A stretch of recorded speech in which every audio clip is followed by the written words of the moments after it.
Happy Monday. Welcome to another sneak preview. I'm Connor Eyzaguirre. I'm Caleb J. And nothing came out this weekend. So let's look to the future and discuss the films we're most looking forward to in 2022.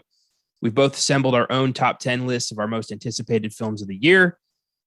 Sure to be an enticing episode, kind of an aperitif for the year. And, kind of a blank, like empty January. Scream was great, but that's all we're getting. So in February, we'll be able to kind of go back into the films of the year with Jackass and Moonfall. But until then, it's going to get, it's going to be kind of like this, just a lot of countdowns and random shit. Yeah, it worked out too. Makes the snow that hit the Northeast. So I'm not exactly leaving my place too much. Luckily, we didn't get hit super hard, but yeah, for sure. I wonder how that's going to, I hope it doesn't get too crazy, because if we end up not, if you guys, well, I guess just you, if you end up not being able to go to the movies, I wonder what's going to happen. Like we can't do a show. Yeah. I guess it'll just be me talking about it and you just kind of sitting there. I mean, look, I'm like 5 minutes away from the theater. I was actually looking out today. I was like, I could risk driving today. Like it really wasn't, we didn't get hit too hard. It's already melting.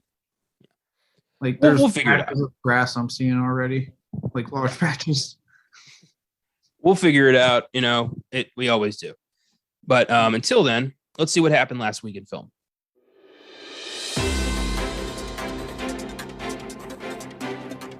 Last week in film.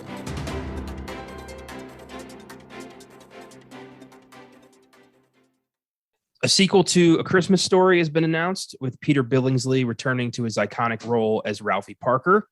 The sequel will follow Ralphie as a father trying to give his kids a great Christmas. Okay. I don't know if we need this. So it's A Christmas Story? Yeah, I appreciate the sentiment, but this we don't need this. We don't. Look, I personally love A Christmas Story. Same. I watch it every single year. One of my favorites. I don't need a sequel. It's a perfect one and done film. Yeah. And there already is a sequel, weirdly. There's two sequels. There's some weird, like, random sequel that follows, like, his dad. And then there's A Christmas Story 2 that I saw in the dollar bin at Walmart once or twice. And I don't plan on watching either of those films. So I guess this is A Christmas Story 4. But nobody wants to admit that. No, you only need the ones. And look, Bob Clark gave me 2 Christmas classics I got to watch every year. One is A Christmas Story and one is Black Christmas. In both cases, neither one has had successful remakes or sequels. Nope. Bob Clark tapped into something special, and no one else is going to be able to pull that off, as we've seen. Yep. Well, next up, Daniel Radcliffe has been cast as the lead in a biopic of Weird Al Yankovic for the Roku channel. The film is titled Weird, and it is exactly what I just said. It's the Weird Al story. I'm so in on this. Like I have listened to plenty of Weird Al in my life, and I do like a good chunk of his songs. Like I think White and Nerdy still cracks me up when I hear it. But I recently watched Guns Akimbo finally. I've been dying to see that. And Daniel Radcliffe, like anyone, again, I know I've talked about before, like, Tom Holland and people not being able to not see Spider-Man. I feel like the same happens with him still, with Daniel Radcliffe. A lot of people just can't get past Harry Potter. I'm like, this guy's a really good actor. Like, I think he's really funny. He's just very captivating on screen. So I'm totally down to see him play Weird Al Yankovic. I'm really all like him and Elijah Wood. I'm so like post their big famous franchises careers. Anything they do, I'm in on. Yeah, me too. I think he's a very talented actor. I've enjoyed his post-Potter work. And I just like kind of who he is as a person. He seems very chill about this whole thing. I saw Weird Al in concert about a decade ago.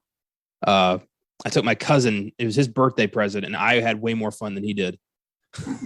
And it was just, he puts on a hell of a show. He's got a career of just great song parodies, and he's a very talented and funny dude, and I'm excited to see him get a movie.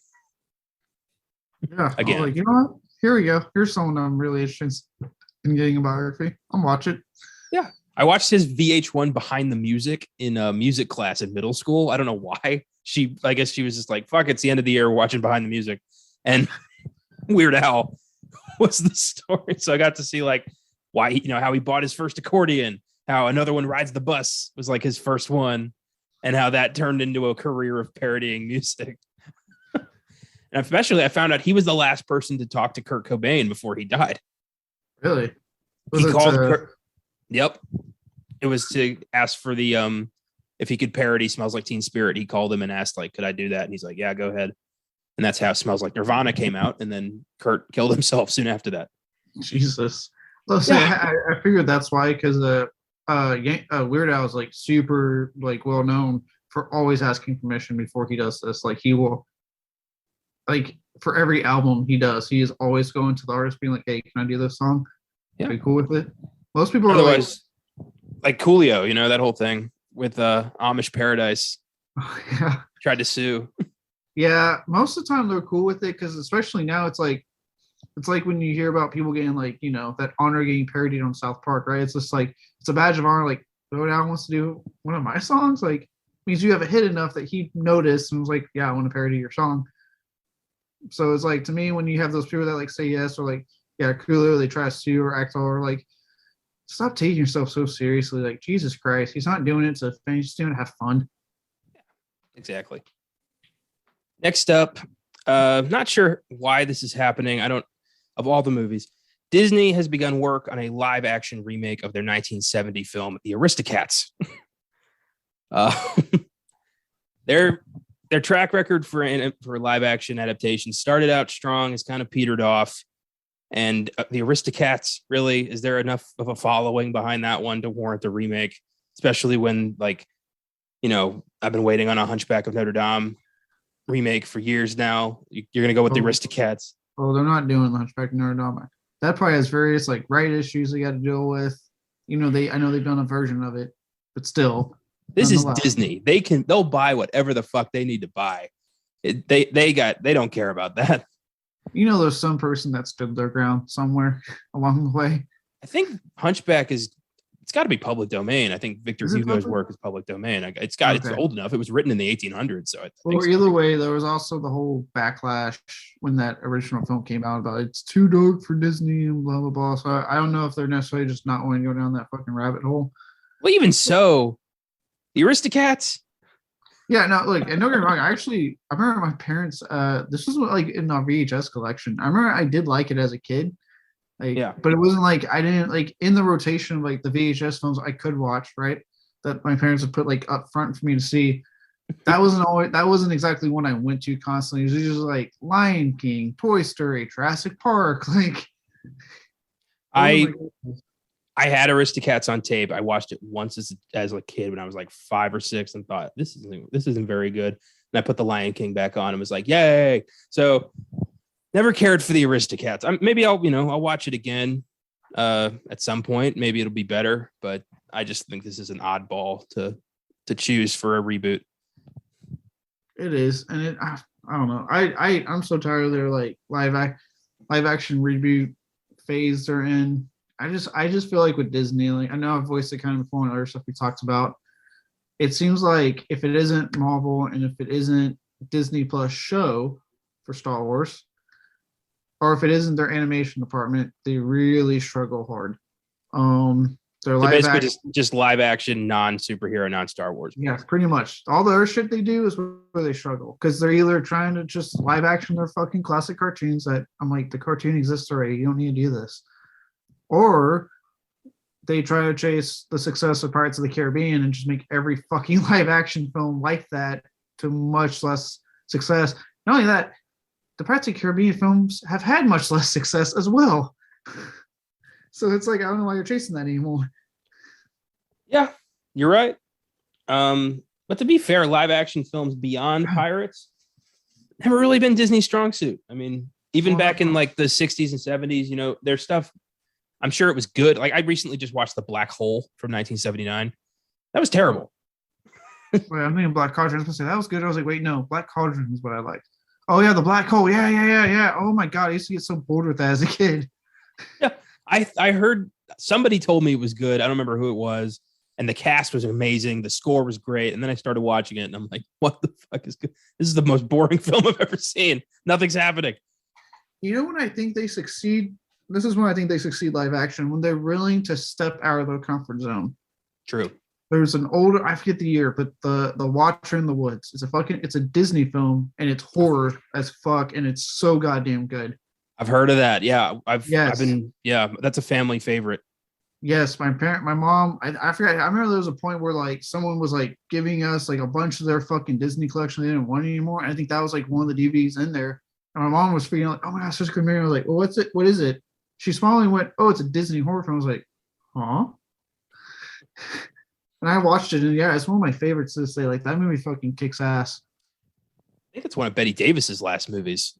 Yeah, we were going to do that on the Filmgazm podcast a couple years ago before we started the new cycle, and that like plans kind of fell apart. But maybe we open that one back up. I think that would be fun. Oh, I'm totally done. I really enjoyed the show of that when I was a kid. It's been years since I've seen it, but I remember loving that movie. Nice. More bad news. Paramount has delayed Mission Impossible 7 to 2023, which in turn delays Mission Impossible 8 to 2024. Filming is very difficult during COVID, considering there's quite a lot of globe hopping involved in these films, and they're just not going to be able to finish this one on time. And Paramount seems to have the least faith in their projects than any other studio right now. I'm surprised like Jackass and Top Gun are even going to happen this year. Don't you fucking jinx it on Jackass. Shut your hole. At this point, it would be just ridiculous to pull it. I mean, it's coming out in like 2 weeks. It's going to happen. Yeah, but, and they're on my YouTube TV. They're already airing TV commercials for it. Well, good. Top Gun, I kind of just want it to be out so it'll go away. And then Mission Impossible, I've liked the last 3 movies. I want to see this, and I want them to just get their shit together. Yeah, look, this is no. I'm like you. I really don't think it has much to do with like. I remember when I was reading in IGN, tried pulling because of the pandemic, they're just pushing stuff back, and they cited John Wick and Morbius, and I'm like, it had nothing to do with the pandemic. I was like, that's done. Like they're not delaying films because of the pandemic. I was like, because SpiderMan proved successful. Scream made 50 million. I don't know if you saw about it, was fucking profitable. So like the movies that are coming out, they're like, no, we're good. We can come out with them. We're confident. If they're getting delayed, it's because of some issues. Like I was like, Morris probably got delayed because of fucking issues. I don't. John Wick, who knows? Maybe the editing is taking a lot longer. They hadn't actually started. I don't know what the fuck happened there. I'm like, now Mission Impossible, I do think probably COVID, like you said, the globe-trotting type movies, so they're probably hitting a lot of fucking brick walls. And just how Tom Cruise is with his whole berating the crew members that one day, I feel like he is still taking COVID very, very seriously. And this is not me trying to get into a fucking political stance on COVID right now. All right? As far as I'm concerned, yes, it exists. Do what you have to feel safe and comfortable for you. That's all I'll say. But with how he is, I do think he might be more keen to just be like, oh, it's not gonna be done. We got to push it back. This new variant's out. We got to push it back.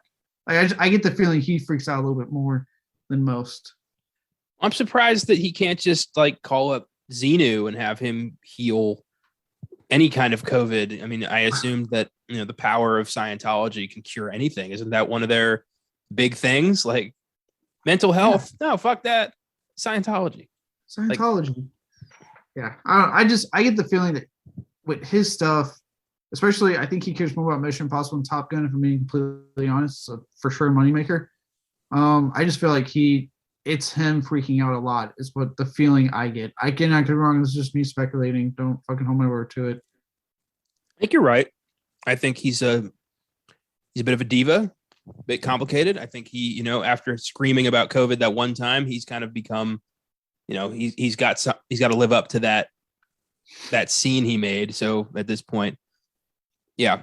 Yeah. And look, for me personally, you keep pushing your movie back, I start losing interest. It's not like a video game, right? Where like Grand Theft Auto, right? They always fucking delay the game, right? Every goddamn new one that comes out. The thing is, with games, when they get delayed, 9 times out of 10, there are exceptions. it means we're going to get a good product because that means they're giving it more time to develop it. There's a game finally coming out that I'm dying to play next month. Dying Light 2. It's been delayed like 4 or 5 times. But they've been releasing updates to show you like, hey, look, this is what we're doing. And so it's like you can tell that they have been doing it to improve the game. When movies get delayed, it's not usually the case. Now I know this is different with COVID, much different scenario, but because of prior things with films getting delayed, the more you do it, the less excited I start to get. In this case, it's a lot to do with the fact that why should I get excited if we're going to get close to release date, Morbius, and you fucking delay at the last minute? Like, why should I get excited for your movie now if I can't get a confirmed, locked fucking release date? Yeah, it's frustrating. It's time to just own up to it. If you made a shit film, just own it. Just own it. You can't, you can polish this turd as much as you want. It's still going to be a turd. And maybe it's not, but it's certainly starting to feel like that. And that's Morbius. Mission Impossible, I'm sure, will be awesome once it finally comes out. Yeah, I'm sure that one will be good, but because I'm like you, I think the series didn't start out great, but got better as it went along, especially these past 3, I believe, or since Ghost Protocol. I've really enjoyed it. That I'm definitely down. I really am getting tired of the delay, especially Paramount. They're the only company really still like kind of pulling it. Or granted, they didn't move Top Gun, so it's just a Mission Impossible problem, it looks like. Yeah. So far, it's just Mission Impossible, but, it might, I don't know what'll happen.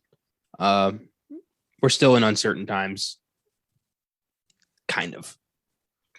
Look, Jackass better come out. I need to see the boys do their thing. Yeah, I know. So that is all now for the bad, like the worst news. There was a lot of death this week. I don't know. The span of a day. All in like the span of a day or two. Also, I should point out, like, Jesus Christ. Dude, since this year started, it has been a nonstop. I mean, fucking, Betty White, Jean-Marc Valley, Bob Saget, John Madden. Like, it's just not Sidney Poitier. I mean, what the fuck is happening here? And now 3 more this week. First, so John Madden hit me. I'm not even a sports person. I was like, fuck me. I know. So we start with the sudden death of French actor Gaspard Ulliel, who was killed in a tragic ski accident in southeastern France. He was only 37 years old. He was set to appear as Midnight Man in Marvel's upcoming Moon Knight series, and he also famously played Hannibal Lecter in the 2007 film Hannibal Rising. Poor guy. I mean, 37 years old, ski accident. What the fuck? What a tragic way to go. To me, it's always these deaths that are the most shocking in a way. Because like when Paul Walker, death happened, he was 40 and it was a car accident. I was like, Jesus, like they're young. And, it sucks because like I personally haven't seen Hannibal Rising yet, so I can't speak on behalf of like how he portrays the character in that. But it is sad because especially he's had a good career going. He has his upcoming Moon Knight show, which side note looks awesome. If you haven't seen the trailer yet, folks, holy shit. Well, I know that he was very big in France. Like he was a big French actor.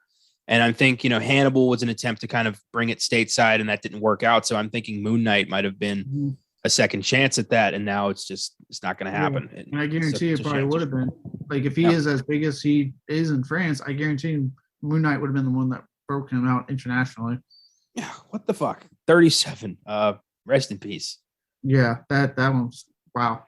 Yeah. I was shocked to see that. Next up, rock star and character actor Meatloaf has died at 74, reportedly from COVID.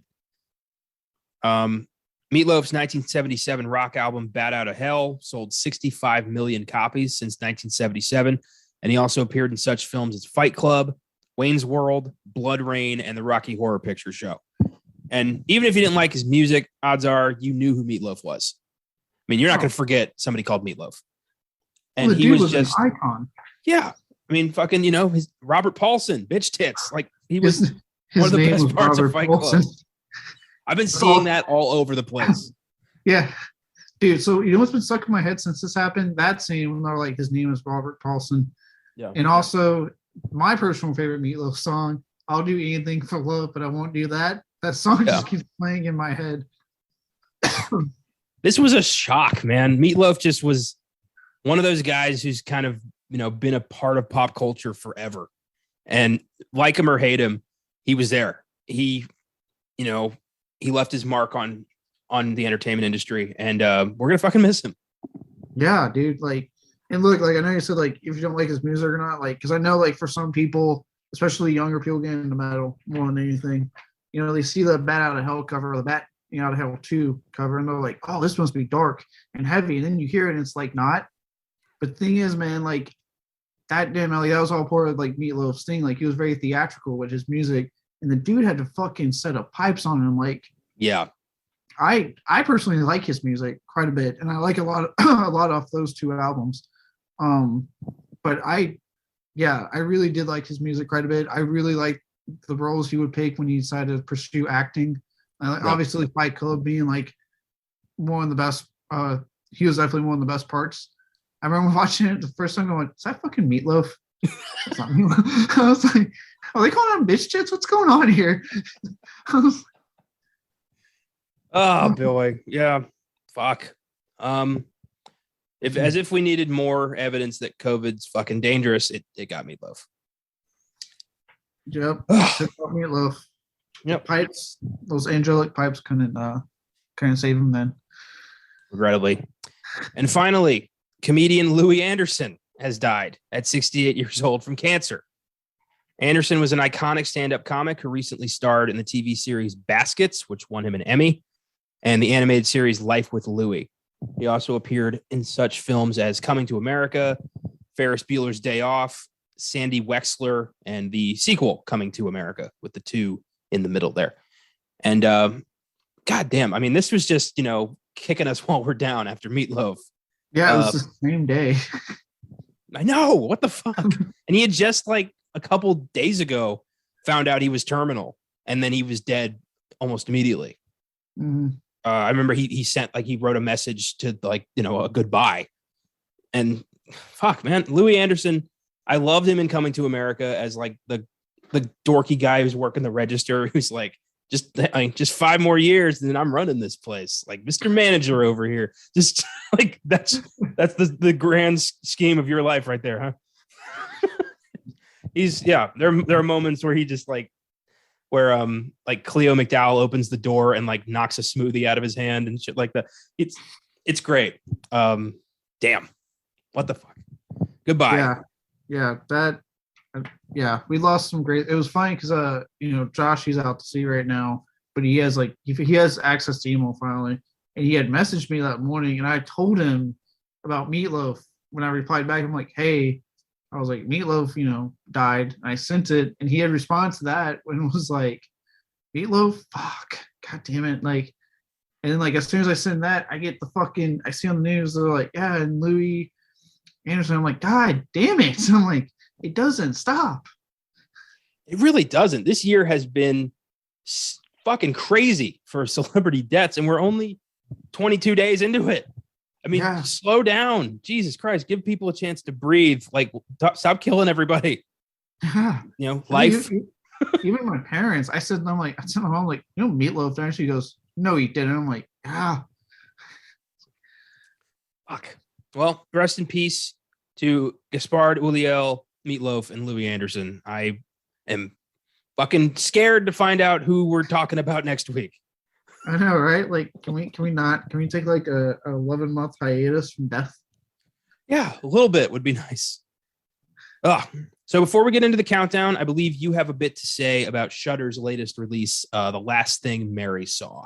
So tell us a bit about that. I do. So I was very interested in this because one of its co-leads is Isabel Fuhrman, famously known for Orphan back when she was a kid, because she's only 24 now, I found out. And when that film came out, you kind of thought like there was kind of like a moment of like, is she gonna be like this next big thing, especially in horror?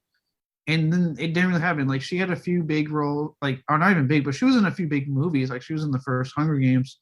apparently for like a brief part, like here and there. But for the most part, she did indie, she did short films. She didn't really kind of do anything huge after Orphan or even anything genre. And now I don't know what 2022 decided to cook up for us, but she has two coming out this year. Orphan First Kill, the prequel, and this movie, Last Thing Mary Saw. So I was very interested to see, her coming back to the horror genre and kind of getting these big profile films again. And I thought she was good. I thought her co-star Stephanie Scott was really good, and then that was about it. This film was a slog. It takes place in 1843, and the plot is that you see Stephanie Scott's character Mary, title character, right? She's in court and she has a fucking thing around her eyes, like a blindfold, and you see blood. So like that something happened to her eyes. Eyes are probably gone because there's fucking blood coming out of the blindfold.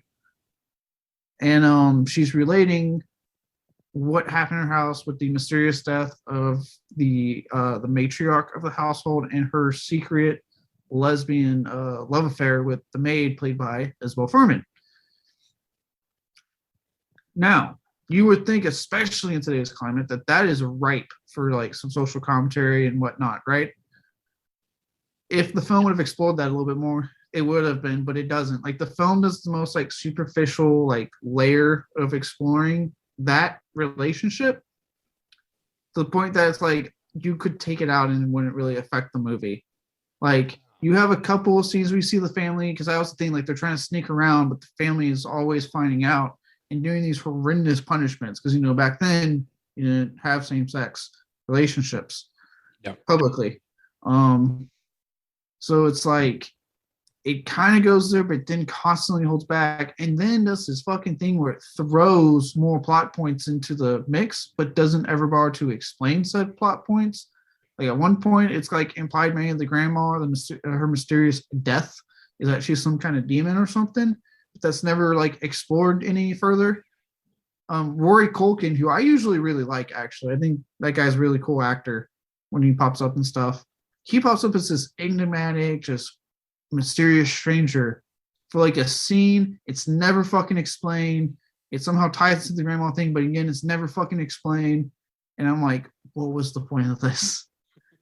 So it's a lot of like throwing shit, but not explaining, not really fully committing to your central like love affair storyline, which you think you want to do in today's climate. And above all, some of the worst cinematography. Like they go for natural like dark lightning at night, so you only see what the fucking candle shows, and it makes for an infuriating experience. Even when I was watching with all the fucking lights off at night while it was fucking snowing. So it's like, how can I see when nothing is fucking on right now? And even during the day, it looks like they do this weird fucking effect that it's like a weird filter that just doesn't look right. So I wasn't the biggest fan of this. I had a lot of hope going in, and I walked out pretty disappointed. I'm giving it a 5 out of 10. Dude, so far, I don't know if it's January or if Shudder's saving the best for later. So far, it's like from hearing from you, it's been kind of shitty. I got a feeling they're saving the best for later. I think it's only January. I'm putting my hopes up again. I really shouldn't, but there's one coming out later this week. They got two other things because their documentaries have been good. They released, it's a long title, but a folk horror documentary that was like 3 hours long that I really, really enjoyed. Yeah, really enjoyed it. Really opened my eyes to like stuff I didn't think was folk horror that I have seen and love and is apparently. So very informative. If you have the time or if you want to watch any pieces, highly recommend it. It's Woodlands Dark and Days Bewitched, I believe is what the title of the film is. Yeah, I saw it on Letterboxd. I saw it your stars there. Yeah, that one was really good. They have another one coming out later this week about Boris Karloff, documentary on him that I'm very much wanting to see. Yeah, I'm excited for that one. And then they're coming out like disgusting. I will try to go for my movie news, horror movie news at least. They're doing they partnered with, I think, Darkstar. I have to look at it again. They partnered with some movie company to do all these movies. Their new one comes out this week on Shudder called The Last Matinee. It's supposed to be this over the top, gory, fucking foreign horror film that I kind of want to see. Okay, so there's promise. Yeah, that's good. I'm I'm going to be neck deep in John Huston next week. So that's going to be my priorities. More on that towards the end of the show. So 2022 is looking like a fairly promising year of films. And all we really know about right now are the blockbusters, the indie stuff, the Oscar bait stuff towards the end of the year. None of that's been announced. We tend to get that information within a few weeks of release. So right now, all we know is the big stuff. Nothing set in stone thanks to the ongoing pandemic. But right now, these are the films that we are most looking forward to this year. So why don't you start us out? What's your number 10? Number 10, and now I want to say real quick for this list, I don't hold much weight for where I put movies on my list, because at the end of the day, I'm looking forward to all these for very different reasons. So This is probably the least amount of care I put into like where I put stuff on the list. Okay. So the only and in this case, I said the only reason this one's like even up there at number 10, I guess you want to say like why is it number 10? Because it comes out soon anyway. We talked about it already earlier. We've talked about it 1,000 times. My number 10 is Jackass Forever. Should have got it in October, so we could have had that October laugh, but I'll take February 4th, I believe, or 7th, that first week in February. Yeah. I'll take it. I know I've said ad nauseum, so as I've said before, like massive fan of the series. I just love that, it's best friends just having fun. And that always shows in the show, it shows in the movies. And I'm generally amazed that this is getting made with their age, what the unfortunate passing of Ryan Dunn, the very unfortunate downfall of fucking Bam Margera to the point that they had to get a restraining order to keep him off the fucking away from them because he was like, it was getting bad. Yeah. So it's like, the fact that they could survive all that and say, let's do this hypothetically one last time and then get some new blood in to try to keep this going without us necessarily doing all the shit anymore. Cause we're, like I said, they're getting older. Yeah. It's getting harder. So so on that level, I'm looking forward to it. The trailer sold me. It looks hilarious as fuck. Like, it just looks like it's going to be a good time. Yeah, I'm with you. Didn't make my list, but I knew you were going to have it. So, and it's not like I'm not looking forward to it. I left out some hammers, but 10 spots is 10 spots. Yeah. And yeah, those are even more stuff I'm looking forward to. This was like probably the 10 most that just the ones I'm really dying to see. That's why I said like of these 10, there's really not like this ranking means nothing to me because these are just what I'm absolutely dying to see. My top 3 though is my top 3, like most anticipated of the year. I would actually probably agree with you. My top 5 are probably what I would say is my most anticipated. Yeah. But everything else is kind of up in the air. My number 10 is The Northman, which comes out April 22nd. Robert Eggers' third film following The Witch and The Lighthouse, a proven director who knows how to handle atmosphere and a great cast. And this looks epic. Very excited to see a Viking extravaganza loaded with actors I love. So I'm super psyched about this. The trailer just hammered it home for me. Yeah, this is the beginning of our overlap. I'm sure we'll have mine's my listing on this is a little bit higher. I won't lie. But yeah, I'll go more into depth when I talk about it. All right. So with that said, I'll move on to my number 9, which I feel like might be on yours. We'll see. The unbearable weight of massive talent. Yeah, I'm gonna talk about that later. Yeah, this wasn't even on my radar at first, and I've been loving the Nicolas Cage independent scene renaissance we've been having. But when I saw the trailer for this, I was like, yes. Oh my God, yes. Nick Cage playing a heightened version of himself. And the part is that this millionaire wants to just have him around for like a day. And then craziness ensues. Like, yeah, fucking sign me up. Like, it looks like they're going to perfectly make fun of his, like, he himself looks like he's going to have a lot of fun poking at himself, at his career, at his own persona. Like, I'm so in on this movie. Yeah, this is a brilliant idea. Whoever pitched this deserves a fucking like screenplay Oscar. I want this to be big. I want this to rejuvenate his career in a way that Mandy and Color Out of Space and Pig could only dream of. Like, I want this to be the one that takes him back to the A-list.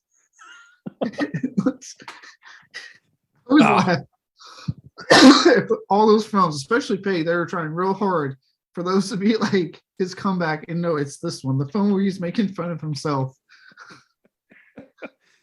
Oh boy. My number 9 is the most enigmatic and secretive film so far this year. Nope. Jordan Peele's third directing film after Get Out and Us. This is not on my list. Interesting.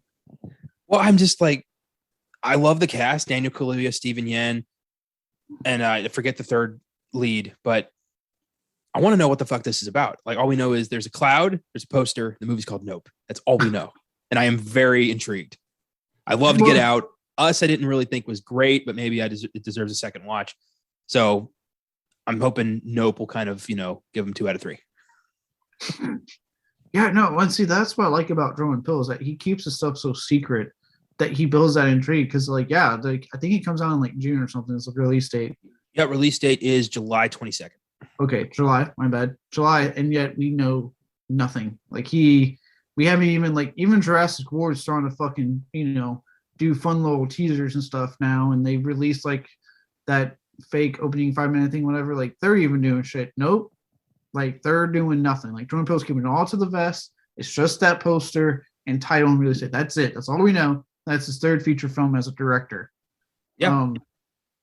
I'm in. I really like Get Out. I did like Us. I get where you're coming from, and some people did say like the messaging is where like a lot of people kind of fell off towards the end with its message.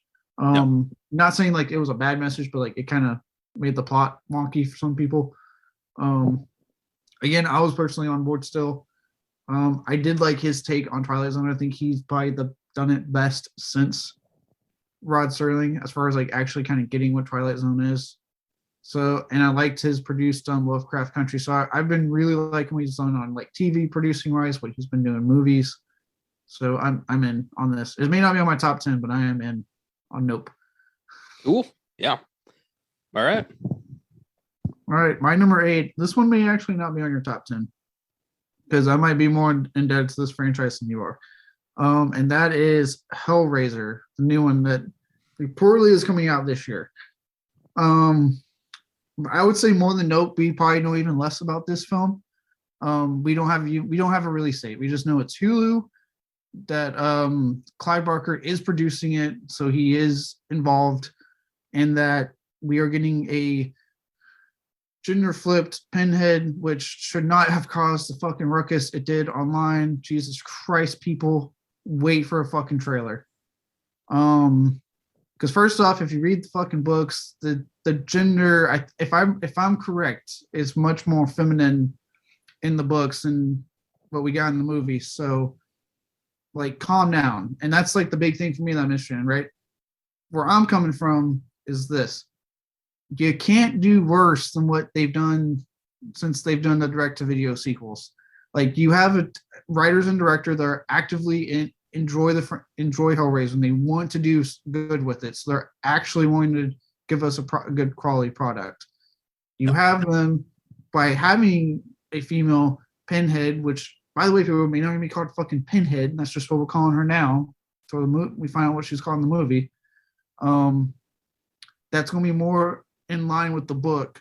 So it's not going to be the Hellraiser we know from the 80s. It's going to be a much more in line with the book Hellraiser, and I'm definitely down with that. So for me, like, I guess the two things I'll say is, like, for all those that are bitching about the whole like lady playing Pinhead, shut the fuck up. Like, it's 2022. Like, be more open-minded. It was supposed to be that, right? Like, let's see the footage and see how she does. A lot of you are just holding on to what Doug Bradley brought to the role, and I'm not trying to downplay his what he brought. He made Pinhead an icon. He is fucking great in that role. He can't play it anymore. He got older. So let's see what she brings to the table. And yeah, I'm just really interested in them going back to the original source material and actually having a creative team that cares about this project for once. Yeah, you're right. Hellraiser didn't make it into my top 10. Honestly, I had forgotten about it because we aren't getting any information about it. But, I'm sure Hulu has such sites to show us, and we will see them when we see them. But I am anticipating this. I'm going to see it. That's for sure. Yeah. Like I said, I know from what I heard, they are aiming for this year. I know that they were filming last year. So by our counts, it should be this year. So here's hoping we get some news at some point. My number 8 is another horror franchise that does not yet have a date. Evil Dead Rise. Ooh, overlap on that horror franchise. Yeah, I mean, our recent Evil Dead episode on the Filmgazm podcast should tell you how much we both adore this franchise. I'm very excited to see what this is. A new take on Evil Dead, ashless. We'll see. Supposed to be on HBO Max, I believe, and there is not yet a date, but it's been assured by Sam Raimi that it's going to be this year. So can't wait. It's definitely a shit. They're in post. The director keeps posting updates on his Twitter account, and they're like very deep in post. So it is on track for this year. He's confirmed it himself. I think he said HBO Max is very much on board for this year because it looks like they're really going strong on bringing like some horror franchises back. I know they're the ones bringing home Final Destination, which you know how big a fan I am of that franchise. So, yeah, they're really bringing it with franchises that I thought were just done coming back. Yeah, I hope they work out. I think they're gonna. Like we've often said, this generation of filmmakers are fans who grew up with these movies and want to put their own mark on great franchises. So I'm sure with that dedication in mind, we're going to see some cool movies. Yeah. I'm very interested. I'll go more about Evil Dead when I get to mine, but yeah, definitely on my list.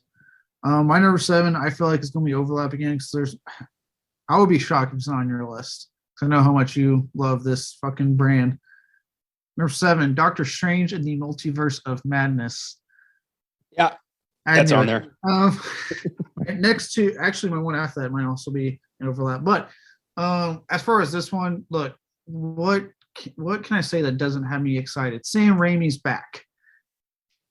That alone just got me the biggest nerd boner you can think of. We got the guy coming back that's gave us Spider-Man, that gave us Evil Dead. Like the guy knows superhero films, he knows horror films, and he's coming back to do essentially Marvel's MCU horror film. Fuck yes. After seeing their take with the multiverse and the What If series and Spider-Man No Way Home, the fact that this is going even further with it and really exploring that multiverse more has me excited. Again, that statement of the horror thing, them making it being adamant that it is an MCU horror film. Again, I know there's probably not going to be the horror that you're thinking, but the elements will be there and I'll take it. Yeah, definitely. The fact that we'll probably get a Bruce Campbell cameo because he always says that from has me excited. How is it going to play into the movie? I don't know. I'm excited to find out. Benedict Cumberbatch as fucking Doctor Strange, like he's been great on the role. The fact that they're look, spoilers in case you guys have not seen No Way Home yet for some reason at this point, it's now like the 8th highest grossing film of our time, maybe even higher since I last checked. But the fact that based off What If, we're already getting the bad Doctor Strange from that is popping up. Like, holy fuck, that was quick. I wasn't expecting that, but fuck yeah.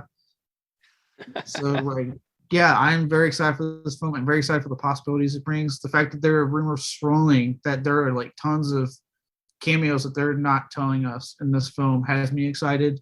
This could literally be the first big, huge Marvel film of the year. I'm not counting Spider-Man, so 2021 film, so stop fucking counting that as a 2022 film. Yeah, let the year breathe. I'll be saying more about Doctor Strange in a bit here. My number 7 is a film I had completely forgotten about, and then a very impressive first look teaser was released. Spider-Man Across the Spider-Verse Part 1, coming out October 7th. Into the Spider-Verse was a very creative, beautifully animated, epic Spider-Man adventure. And Across the Spider-Verse looks like they're just doubling down on the craziness that is the Spider-Man multiverse. You got Oscar Isaac playing Spider-Man 2099. Fantastic. I'm so excited to see what, the full range of characters we're going to get in this next 2-part adventure. Yeah, this really worked out for me because my number 6 is Spider-Man Across the Spider-Verse Part 1. This worked out beautifully. No, yeah, I'm like you. I kind of forgot about it, and not because I have anything against the animated first Spider-Verse movie. I thought it was a wonderful, amazing film. Like, absolutely was not what I was expecting, and loved every second of it. I've seen it a lot. but it's just because like the nature of animated films, they take a while to come out with them because it takes a lot more time. And then with the pandemic, obviously it took them longer, so I kind of forgot about it. And when I told me that hey, the teasers were, I was like, no, it's not. And then you're like, yeah, it is. And I looked, I was like, holy shit, this looks good. Like this looks even better. I love the two guys, Phil Lord and Chris Miller, so much. I know I talked about it before, but how they're able to handle rapid fire jokes and the different animation styles are just coming at you, and yet there's still so much heart in their movies.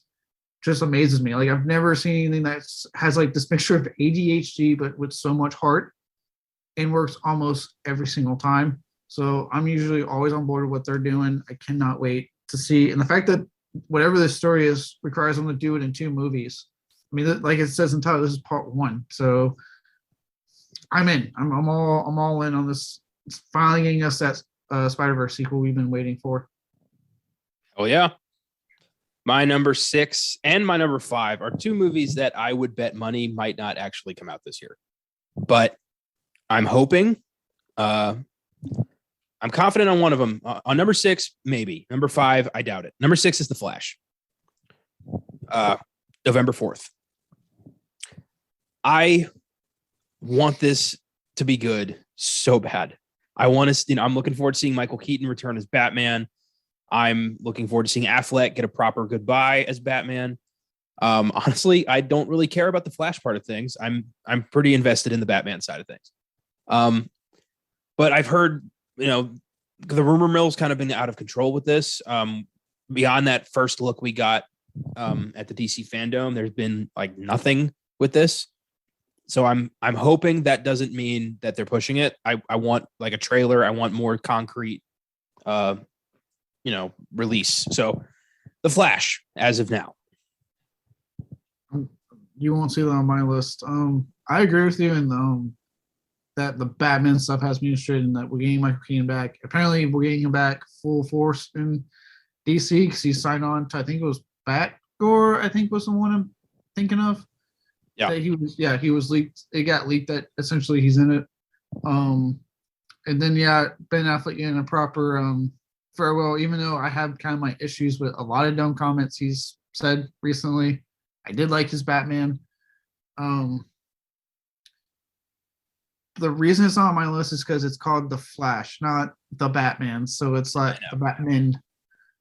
And as for your title character, I know I've expressed it how much I just don't like Ezra Miller. I don't think he's that great of a Flash. I hated his fucking little like weird presentation here in DC Fandom where it looked like he was so disinterested in being there. Like he excites me in like 0 fucking ways possible to carry this film. I'm excited literally for everyone else around him but him, and he's the title character. So that's why it's not on my list. I get it. It's here entirely because it's been so long and I've been wanting to see Michael Keaton do this, and I'm so glad he is, and I can't wait to see him. That's entirely why it's here. And I get that. I applaud that you can look beyond Ezra Miller because I can't. I am trying so hard and I just can't. Fair enough.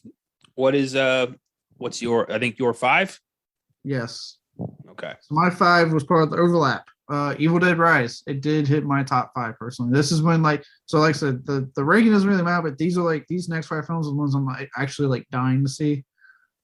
And we talked about before about how much we love Evil Dead.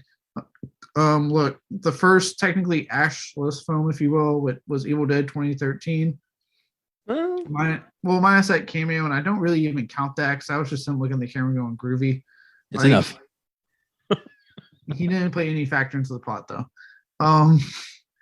But with a movie that did not need him in that one, they did wonders. Like they really pulled off and showed that like yes, this franchise, it doesn't need Ash and Bruce Campbell in front of the camera to continue. We'll still enjoy it even if he's not there. Unless I'm sure there's some hardcore fans out there that are probably like, that won't. They're lost as far as I'm concerned. Yeah, those movies still exist. You can still watch it. There's still the 3 seasons of the show you should not have been pirating, and you would have had it longer that you can watch. So kind of on you people. So like, and the fact that like they have been Sam Raimi and Rob Tapert have been actively involved with this film. Raimi hand selected the director. The idea of like saying, look, how do we keep this going? Oh, that book, the book that causes everything. Like, that's how you keep it going. I think that's a brilliant ideal. And then kind of creates this mystery of like, well, how's the book getting there, right? It creates a nice little like mystery line going forward with any future films after Evil Dead Rise. And the fact that it looks like they're going the route of 2013, it being horror and gory as fuck. The director, I know I mentioned his tweets updates earlier. He's taking pictures to show like quick, like bloody scenes. He won't like show the scene or anything, but he'll show like a quick little snippet of like all this fucking blood. He's like, look at what we filmed today. Like, it sounds like, it's going to be bloody. It's going to be gory. It's going to be all the shit we love about Evil Dead, just this time stuck in a high-rise building, apparently. And I'm all in for it. Perfect. Yeah. I'm excited to just have another Evil Dead movie to watch. That's all I care about. And on HBO Max, so I just have to log in one day. Yeah. My number 5 is a movie we have gotten nothing, no information about whatsoever. Thor: Love and Thunder, which is supposed to come out July 8th. I highly fucking doubt that. We haven't gotten stills, a trailer, anything. I think it's funny. You did the same thing last year. Like, we haven't gotten anything. It's probably getting pushed. And every single film came out on time. How about you give Marvel a chance, you fucker? Because we've gotten so much on Doctor Strange. We've gotten like, I want something. Have you thought that maybe to help build excitement appropriately, they wait till closer. So like when we get closer to Doctor Strange, then they're shot the next movie, which is exactly what they did with all the films last year, by the way. True. But then they also took What If Season 2 and Secret Invasion off the calendar this year. So that tells me there might be something fucked up right now. Well, that's just What If and Secret Invasion. And? They have like 5 other TV shows coming out this year still. I'm sure it will come out. I hope it comes out on time. I'm not wishing harm upon the movie. I want this to come out. I'm just not sure it will. Soon. I just sometimes I feel like you jump to the worst conclusions. Sometimes it's like look around you, man. Like I think I can do that with a little bit of confidence. I know, but I'm just saying there was not that much info with a lot of their films until close to release last year, so I'm not really worried. Well, what we know so far, Taika Waititi's returning to direct. Christian Bale is playing the villain, Gore the God Butcher. Russell Crowe is playing Zeus. Natalie Portman is back as Jane Foster, who's apparently going to get the power of Thor. And then everyone else is coming back from the franchise who is fan favorites. So I think this is going to be amazing when we do get it. And I really hope we get it in July. Yeah, it's not in my top. It also didn't make my top 10, but I am really looking forward to this. I think Taika Waititi totally understands what Thor should have been to begin with and gave us the best one in Ragnarok. And like having Chris Hemsworth finally not play it so serious, which I know was like an ideal. Apparently he was bringing up constantly like, hey, can I just be more goofy? Because this is just an insane concept anyway. And they were like, no. And then when Taika Waititi came on, he brought up again, Waititi was like, yeah. Because his comment was like, if you take this seriously, you're missing the point or something like that. He made that comment where it was like, you can't take this serious. So he gets the character, he gets this. And I really like Ragnarok, and I'm really looking forward to what he does with Love and Thunder. I think his character died, but I would have loved to see fucking Carl Urban come back in this. Scourge, yeah. Well, I mean, it's pretty definitive. He got stabbed, and then Asgard exploded. He's gone. Yeah, that's what I say. It would have been great because he was so funny. I thought he was awesome in the last movie. Behold my stuff. Yeah, he was great. I can't wait for this. All right, so what's your 4? Mine popped up on the list thanks to a very recent trailer because I was not tracking this film until I saw the trailer and went, oh shit, this looks really good. And that is Ty West's A24 produced X. Look, I'm a guy. Porno meets Texas Chainsaw Massacre.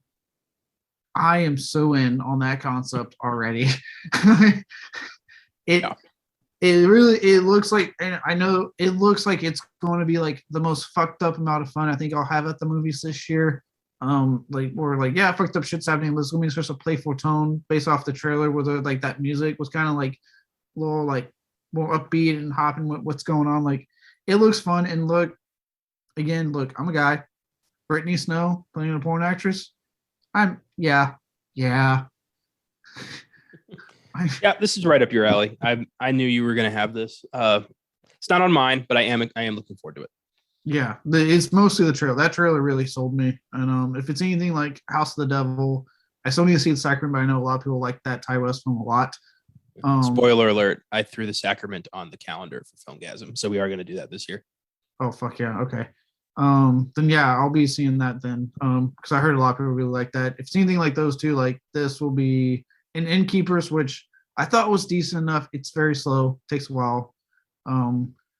But if it's anything like those, we have something really going on our hands. And I'm glad to see Ty West after doing a lot of like independent work. And this is still independent, but being able to partner with the A24 and get it a wide release and out there for people to see, probably in the biggest release he's had in his career, like does excite me quite a bit. Right on, man. My number 4 is Overlap, The Unbearable Weight of Massive Talent. And I'm going to sum up my thoughts with this movie by telling a story I've told on several podcasts because I find it absolutely fucking hysterical.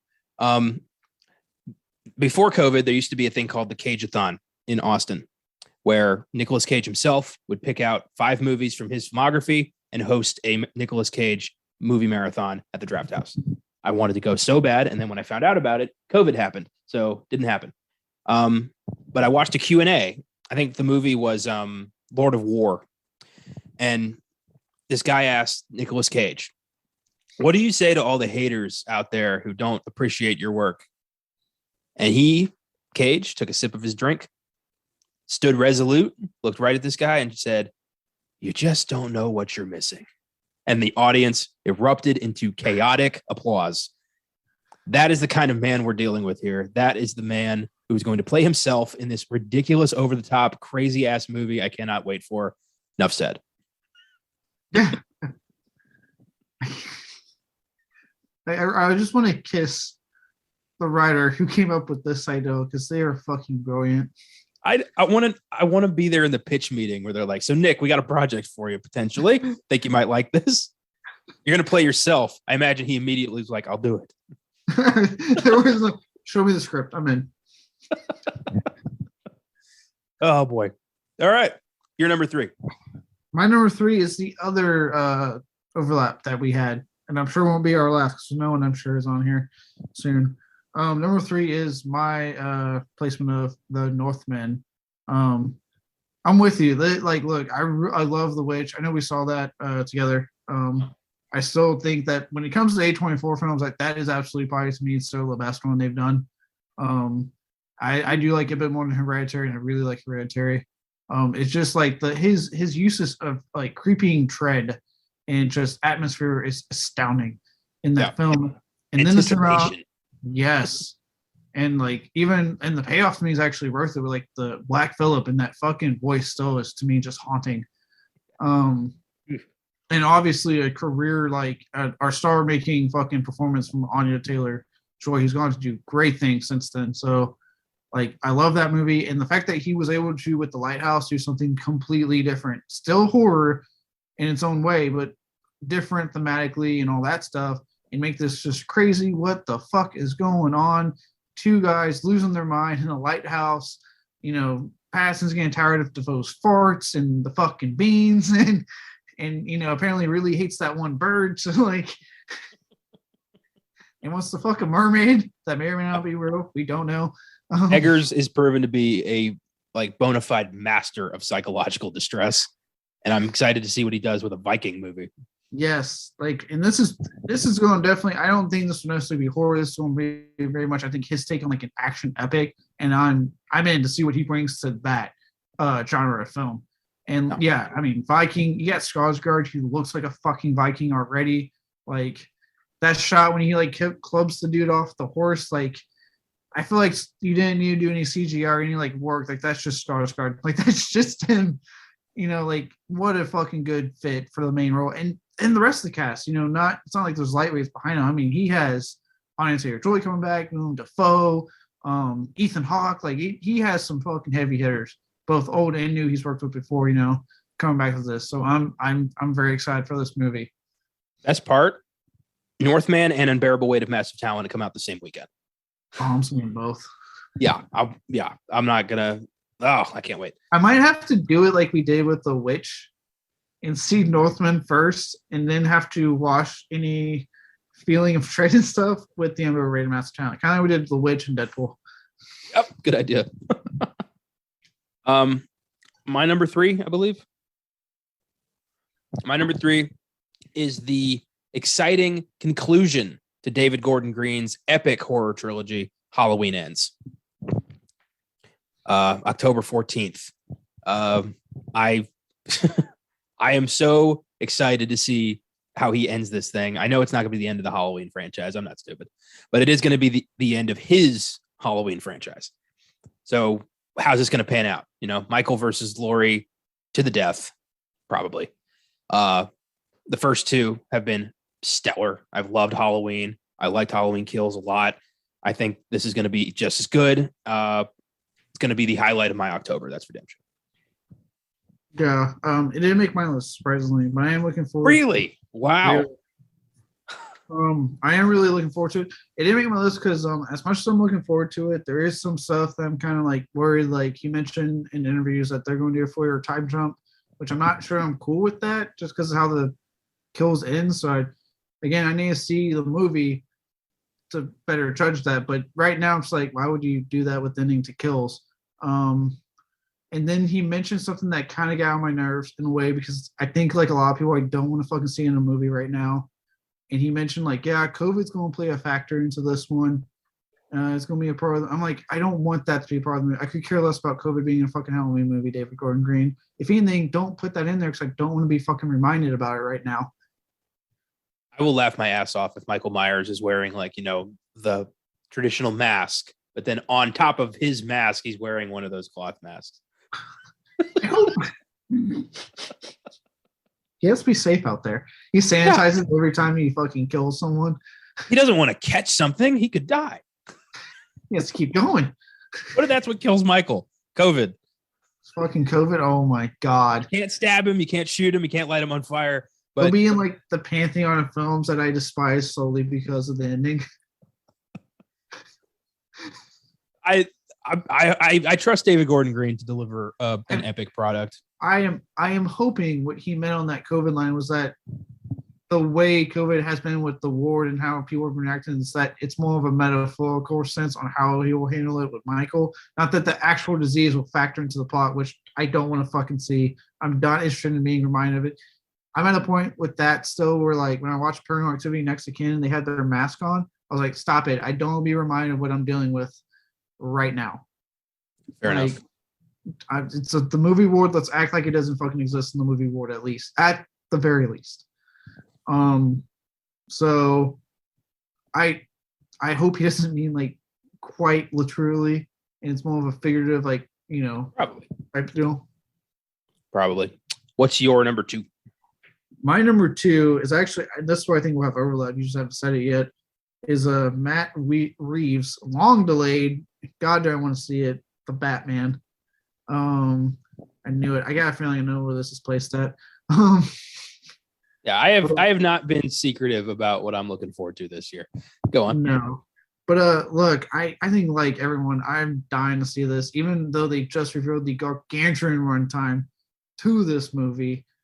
For anyone wondering if you haven't noticed yet, it's like 2 hours and 55 minutes or some shit like that. Yep. Jesus.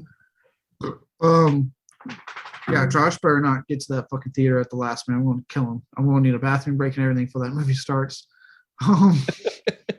But no, I mean, it just looks good. I am in team defender Robert Pattinson since watching his indie stuff, especially Lighthouse. With this, fuck all you haters that are just like, it's the Twilight guy. Like, watch other shit he's done, and especially Lighthouse, and you'll see this guy is a fucking phenomenal actor. So I am all down for his portrayal in this role. I know some people have an issue with his look as Bruce Wayne with the fucking like emo-ish hair, and I get that. I don't mind it because he's playing a younger Bruce Wayne anyway. He's not playing the older Bruce. Like, you gotta remember that it's not an older Bruce Wayne. It's young everything. Young Bruce Wayne, young Batman. So like, just fucking give it a second. We all do stupid ass hairdos when we're young anyway. I did my fair share before I fucking started shaving my head bald because I'm done fighting the baldness.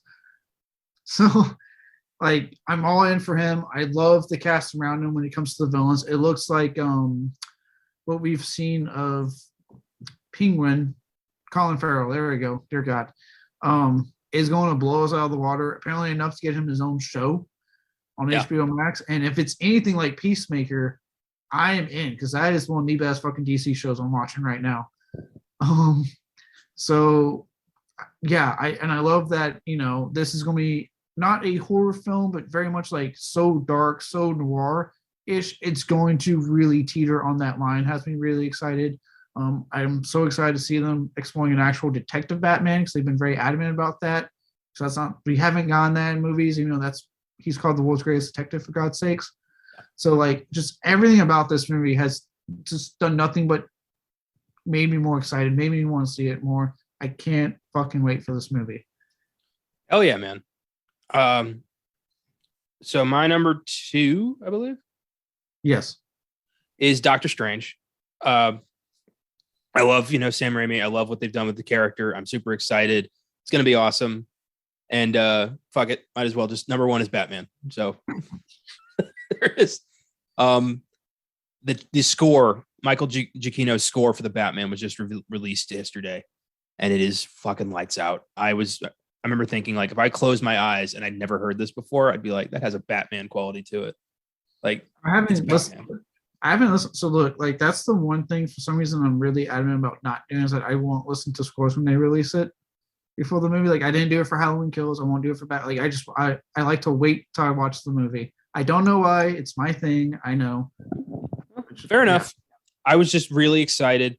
And that 2 hour and 55 runtime, look, I managed to hold it the entirety of Avengers Endgame because I was so excited and I wanted to see every second of that movie. I can do it again with Batman. Yeah. I make the joke with Josh because, like, we'll get a movie ticket and then he'll be like dragging ass to leave sometimes. Mainly because he's doing something like calling his kids, which I get, but I'm like, then we need to pick a later time. Or, switch the day. It doesn't need to be Thursday night. And then we'll leave, even though we're like 5 minutes from the theater, we'll leave literally 5 minutes for the fucking showtime. And then I'm sitting there like, hurry up, so I gotta get to the ticket counter and I want to get fucking stripped from the concession where it's popcorn and a drink or just a drink or whatever. And then, like me, I like using the bathroom one last time before the movie starts. So I'm good for the movie. So it's like, yeah, for this one, I'm gonna be like, Josh, we have to fucking get there before. And I like watching the trailers. And I'm like, we have to get there I'm gonna be like, look, dude, I get there for the trailers because it's an almost 3 hour film. And I want to make sure I go to the bathroom at least one more time before this fucking film starts. And then whatever happens, I hold it from there on out. Pattinson's going to kill it. Farrell's going to kill it. Dano's going to kill it. Kravitz is going to kill it. Wright's going to kill it. Everyone is going to fucking kill it. It's such a great cast. Reeves clearly understands the tone of a Batman film. I couldn't praise this enough. I am so excited and I'm so confident this is going to be amazing. So bring it on. What is your number 1? I'm so down. My number 1 is probably non-surprisingly a horror film, but it's one that we were supposed to get, I think, actually next month or this month. I forget, but they delayed it to summer because I think they have a lot of confidence in it. I've heard praise through the roof. That is The Black Phone. Look, you got Scott Derrickson teaming up with his writing partner, C. Robert Cargill, I believe is how you say it. Again, and with a lot, they've given us stuff like Sinister, which I love. I think it's a great fucking horror film. But they're teaming up again to do this. It's a Joe Hill adaptation. You got Ethan Hawke playing against type. Probably, I think, other than like the upcoming Moon Knight, obviously, for the first time in his fucking career. Like, he's always been more of the good guy and the guy you follow for the movie.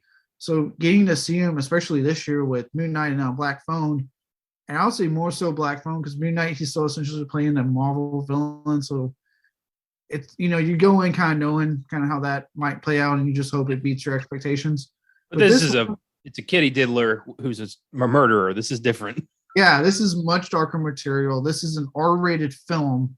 Like, so it's a chance for him to really go there. And from what I've heard from like early praise at festivals is that he goes there and that he is amazing. So if you're I know Austin's a big Ethan Hawke fan.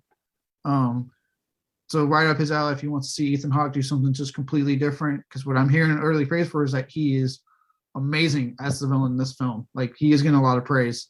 So I've been dying to this film. The trailers are awesome. I cannot fucking wait to finally see this film. And like I said, I'm hoping that push to June, July timeframe. It's just like that's how much confidence they have in this, that they're like, yeah, we can release this during the summer. It's gonna be a hit because it's just that good. That's what I'm hoping.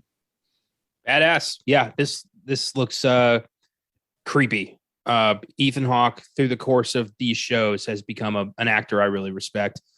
And I think this is going to be something people are going to be talking about with him for a long time. This is going to be a big shift in comfort. There's a word I'm trying to think here. Comfort zone? No, like he's not. Fuck it. He's going to be great. Yeah, I think if it's as good as the reviews were saying at the festival, like he's going to be talked about quite a bit, and I do definitely foresee like almost like a potential second wind career for him. Not that he's really dipped. I think he's always been about consistent quality, but I think we'll see some other high profile stuff because of this movie, because of Moon Knight, that we might see a completely different side from now on more often from him, which I'm down for. Because like I said, like I know you've become around him. He is like a really good actor to me. And he's never really played a villain or a bad guy. And seeing him do that, and what we got in the trailers to me was good. Like that little abduction scene with the in the trailer with the main kid is real creepy with him and his, this face and the thing, hand gesture, and then when he yells, "Get off the phone" or whatever. Like it looks like he's just like in the trailer alone, just fucking bringing it. Yeah, good pick. I forgot about that one. Right on. Let's recap our lists.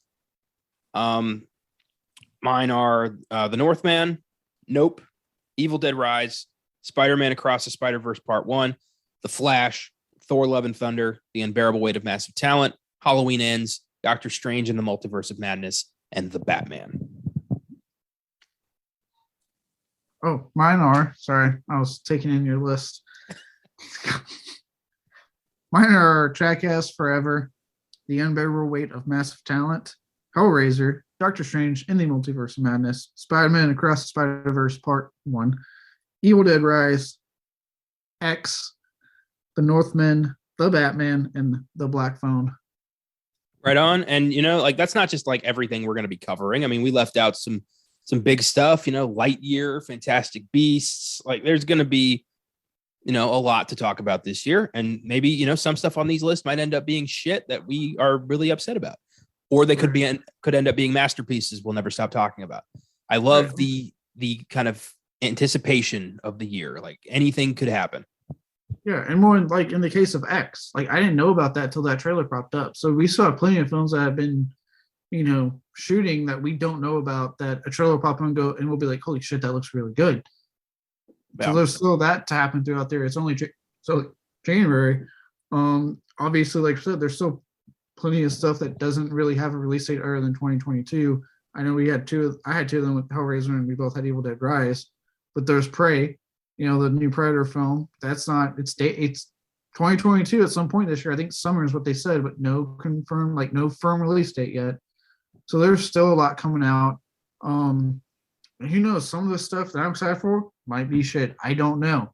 There's stuff that you just mentioned that definitely make my least anticipated that I might be shocked by. That's the fun of the year. And to me, like doing this list, because it's kind of like what I know now, this is what I'm looking forward to. This is what I'm not really looking forward to, but it could easily change the next 11 months. Exactly. And this show gets, we have an excuse to kind of unpack this shit as it comes along in real time. And that's really fun. Well, thanks for listening, everybody. If you like what we do, you can always follow us on the socials, Facebook, Instagram, Twitter. Check out the website, filmgazm.com. You can email us at filmgazm@gmail.com. We always got stuff going on, articles, reviews, trailers. If you want to support the show, you can click on support this podcast and throw us something if you really like us. So once again, nothing's coming out next week. So we decided right now we're leaning towards, since we did a most anticipated countdown this time, let's talk about the shit we don't want to see next week. Probably a top 5. We'll see how it's going to go, but it's going to be kind of a least anticipated of the year episode. It's a little bit more cynical, more in tune with Beyond the Bad, but definitely going to be fun. So tune in next week for that. I already know what my number 1's going to be. We've been pretty vocal about it. I think I'm gonna go, but my mind's being blank right now. Yeah. Well, I won't spoil it. Don't miss Starship Troopers on Wednesday's Filmgazm, The Dukes of Hazzard on Friday's Beyond the Bad, and The Treasure of the Sierra Madre on Oscar Sunday. What a crazy triple feature I've got ahead of me. Goddamn. Have a great week and keep watching movies.